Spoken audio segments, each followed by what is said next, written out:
Hello guys, welcome back to my channel Study Spot. I hope you all are doing well. This is me Shivani Verma back with another super video. आज की जो video है guys वो tips होगी to solve jumble sentences.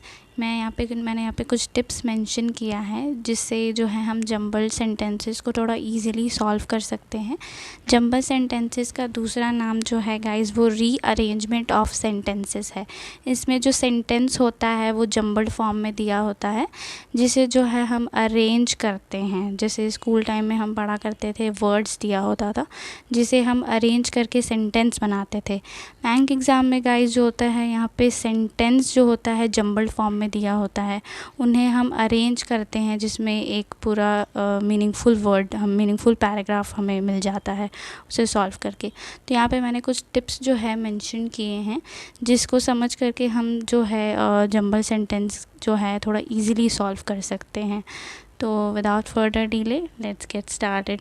So guys, अगर आपको मेरी video पसंद आएगी तो आप मेरे चैनल को सब्सक्राइब कर सकते हैं, वीडियो को लाइक कर सकते हैं। Your support means a lot guys.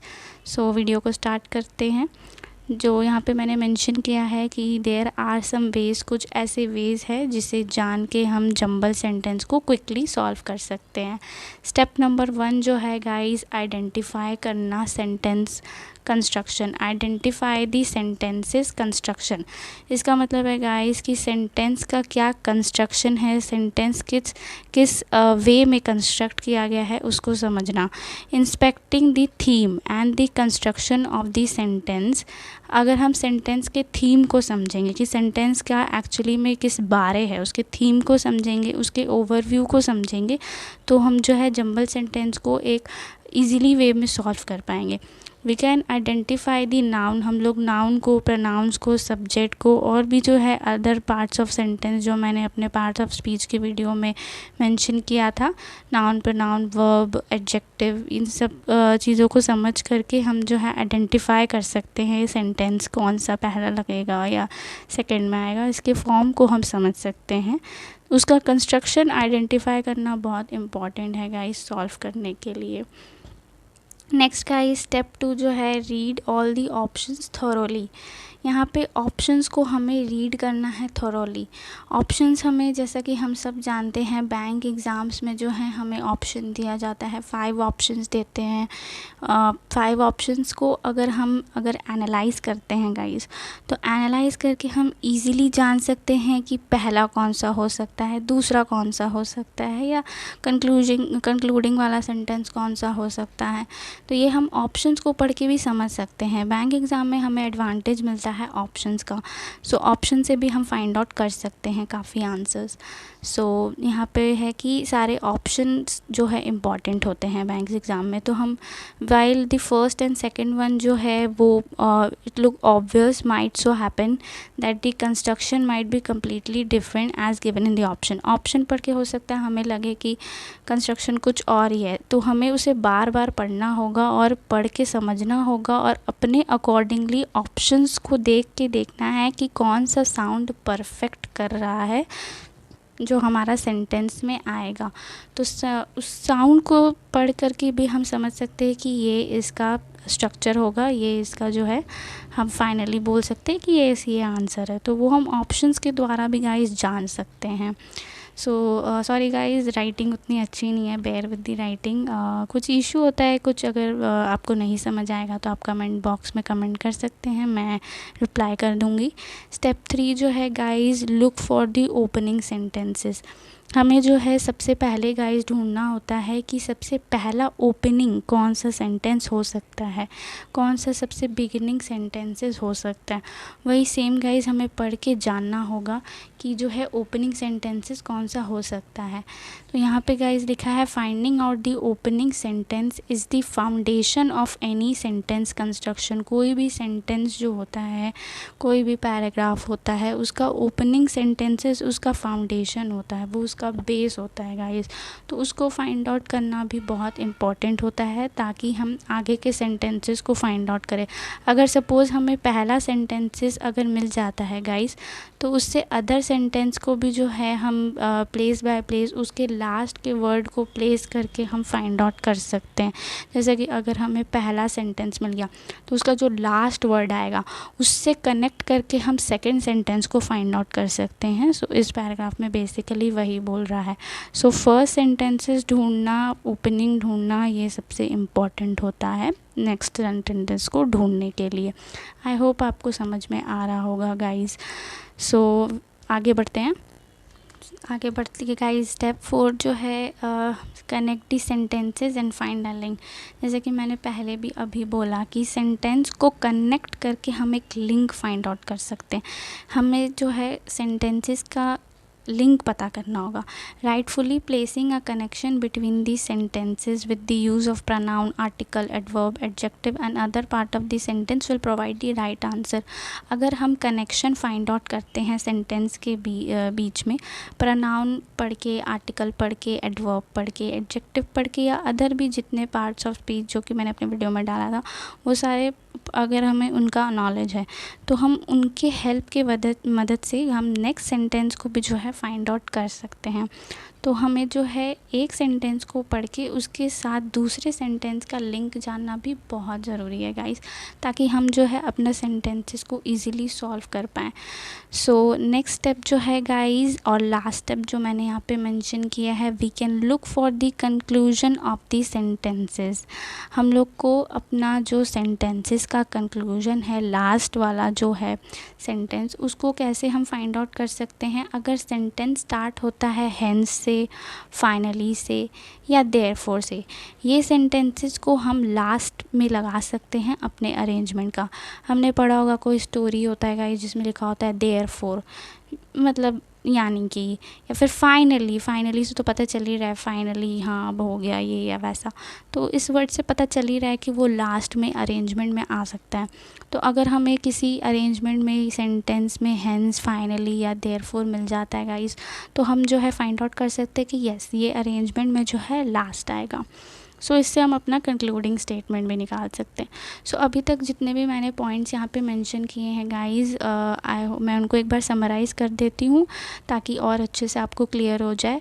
जो स्टेप नंबर 1 है उसमें हम जो है आइडेंटिफाई करते हैं कंस्ट्रक्शन, मतलब कि किस टाइप का सेंटेंस बन सकता है, उसके कंस्ट्रक्शन को जानते हैं with the help of again noun, pronoun, subject, जितने भी अदर पार्ट्स हैं उसके मदद से हम उसका कंस्ट्रक्शन जानते हैं। नेक्स्ट जो होता है गाइस ऑप्शंस को पढ़ना। ऑप्शंस जो बैंक एग्ज़ाम में होते हैं वो हमें काफ़ी हेल्प करते हैं, मैंने पहले भी बोला। ऑप्शंस को पढ़ के हम जान सकते हैं कि कौन सा परफेक्ट साउंड कर रहा है, उससे भी हम अपना अरेंजमेंट निकाल सकते हैं। Next guys look for the opening sentence. हमने बोला था इंट्रोडक्शन का सेंटेंस जान के भी हम फाइंड आउट कर सकते हैं ओपनिंग सेंटेंस से। ओपनिंग सेंटेंस का लास्ट वर्ड से हम सेकंड वाला फाइंड आउट कर सकते हैं, कनेक्ट कर सकते हैं। सो वो भी इम्पॉर्टेंट है। एंड नंबर 4 पे मैंने बताया था कनेक्ट दी सेंटेंस। सेंटेंस को कनेक्ट करके एक लिंक फाइंड आउट करना। लिंक फाइंड आउट करके हम काफ़ी सारे सेंटेंसेस को जान सकते हैं कि ए नंबर पे क्या होगा या बी नंबर पे, तो इस तरीके से एक लिंक फाइंड आउट करना।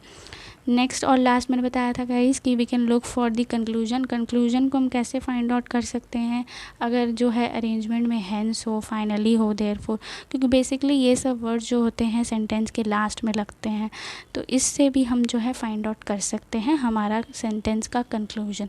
आई होप आपको ये सारा टिप्स जो मैंने यहाँ पे मेंशन किया है जंबल सेंटेंस को सॉल्व करने के लिए वो समझ में आएगा। और अच्छे से जानने के लिए मैंने यहाँ पे गाइस अपनी एंड से 2 एग्जाम्पल्स मेंशन किए हैं। मैं उन 2 एग्जाम्पल्स को भी बता देती हूँ ताकि और अच्छे से क्लियर हो जाए।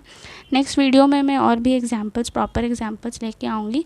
सिंस अभी मैंने यहाँ पे टिप्स बताया है तो मैंने यहाँ पे स्टार्टिंग में सबसे पहले एक छोटा सा ही एग्जाम्पल लिया है ताकि हमारा जो कॉन्सेप्ट है वो क्लियर हो जाए। तो मैं स्टार्ट करती हूँ। पहला जो है हमारा अरेंजमेंट में यहाँ पे गाइस 4 जो है हमें सेंटेंसेस दिया है। इन 4 सेंटेंसेस को जॉइन करके हमें निकालना है कि which one is the right answer. हम ऑप्शंस के थ्रू भी निकाल सकते हैं, लिंक क्रिएट करके भी निकाल सकते हैं। तो स्टार्ट करते हैं गाइस। जो पहला लिखा है ए में, पहले हम पढ़ेंगे सारे सेंटेंसेस को, जैसा कि मैंने अपने स्टेप 1 में बताया था गाइस कि आइडेंटिफाई करना सेंटेंस का कंस्ट्रक्शन। तो यहाँ पे उसका कंस्ट्रक्शन को हम फाइंड आउट करेंगे कि एटलीस्ट मतलब बोल क्या रहा है, देन हम उसको कनेक्ट करने की कोशिश करेंगे। तो ए नंबर में बोल रहा है the metro cities which do. Metro cities क्या करते हैं, the metro city which do क्या करते हैं, आगे पढ़ते हैं क्या करते हैं। There are some schools in, ये अलग सेंटेंस बी नंबर में बोल रहा है ऐसे कुछ स्कूल्स हैं जहाँ पे। She number not try to subject the, हम लोग को ट्राई नहीं करना चाहिए सब्जेक्ट करने के लिए। डी नंबर में child to too much pressure, चाइल्ड पर खूब ज़्यादा प्रेशर नहीं डालना चाहिए। अगर हम कंस्ट्रक्शन के अकॉर्डिंग जाए तो यहाँ पर हमें जो है समझ में आ रहा है कि ऐसे कुछ स्कूल्स है जो मतलब हो सकता है कि बच्चों पर प्रेशर डालते हैं या हमें नहीं डालना चाहिए, इस टाइप से बोल रहा है। तो अगर हम ऑप्शंस के साथ जाएं तो ट्राई करते हैं लिंक फाइंड आउट करने का। बी डी सी ए, हमें जो ऑप्शन दिया है B D C A, B number पे लिखा है there are some schools in, मतलब ऐसे कुछ स्कूल्स है जिसमें। The child to too much pressure, ऐसे कुछ स्कूल है जिसमें चाइल्ड को खूब ज़्यादा प्रेशर। सी में है not try to subject D, ऐसे कुछ स्कूल है जिसमें चाइल्ड को ज़्यादा प्रेशर दिया जाता है, जिसमें सब्जेक्ट ना हो द मेट्रो सिटी। ये हमें कुछ प्रॉपर लग नहीं रहा है कि ये सीक्वेंस में जा रहा है। नेक्स्ट ऑप्शन के साथ अगर हम चलते हैं guys, B A C D है तो B there are some schools, हाँ ऐसे कुछ स्कूल है। The metro city which do, metro city जिसमें कुछ which do not try to subject, not subject करते हैं child to too much pressure, ऐसे कुछ स्कूल है। There are some schools in the metro city which do not try to, do not हम साथ में लगाते हैं, ऐसे कुछ स्कूल्स है the metro city which do not, metro city में जो कि सब्जेक्ट नहीं करते हैं child to too much pressure. तो ये एक प्रॉपर सीक्वेंस लग रहा है हमें, तो जिस हिसाब से ऑप्शन से हम देख पा रहे हैं ये एक प्रॉपर सीक्वेंस बन रहा है कि ऐसे कुछ स्कूल्स है। There are some schools in the metro city which do not try to subject the child, child को वो ज़्यादा प्रेशर नहीं देते हैं। सो ये एक प्रॉपर सेंटेंस हमें लग रहा है, तो हमारा जो आंसर है वो बी ए सी डी होगा। तो इस तरीके से ये वाला एग्जाम्पल आई होप आपको समझ में आया होगा। तो हम ऑप्शंस के द्वारा भी फाइंड आउट कर सकते हैं, लिंक क्रिएट करके भी हम फाइंड आउट कर सकते हैं। सो नेक्स्ट जो है गाइस वो एक लास्ट ऑप्शन मैंने यहाँ पे मेंशन किया है, insurance market A, insurance market and the rest 19 private insurers. B constitute 65% of the private. C the top 4 private insurers. D have a combined share of 35%. अगर हम इन सेंटेंसेस को समझ पा रहे हैं तो ए नंबर में बोल रहा है कि इंश्योरेंस मार्केट और रेस्ट कुछ ऐसे 19 प्राइवेट इंश्योरेंस है जो कंस्टिट्यूट करते हैं 65% of private. Top 4 private insurers have a combined share, उनके पास कम्बाइंड शेयर है 35% का। अगर हम ऑप्शन से चलते हैं तो कंस्टिट्यूट 65%, कंस्टिट्यूट से स्टार्ट हो नहीं सकता जहाँ तक हम समझ पा रहे हैं। देन अगेन यहाँ पे B D C A constitute 65% of the private have a combined, ये भी लिंक एक प्रॉपर हमें सेंटेंस एक सेंस नहीं दे रहा है। अगर हम सी नंबर ऑप्शन से जाएं C B A D, the top 4 private insurers, ऐसे 4 प्राइवेट इंश्योरर्स है जो कंस्टिट्यूट करते हैं 65% of the private, 65% private insurance market के, एंड रेस्ट 19 प्राइवेट इंश्योरर्स के पास कंबाइंड शेयर ऑफ 35%। तो ये हमें एक प्रॉपर सेंस दे रहा है, तो जो हमारा आंसर हो जाएगा वो सी बी ए डी हो जाएगा।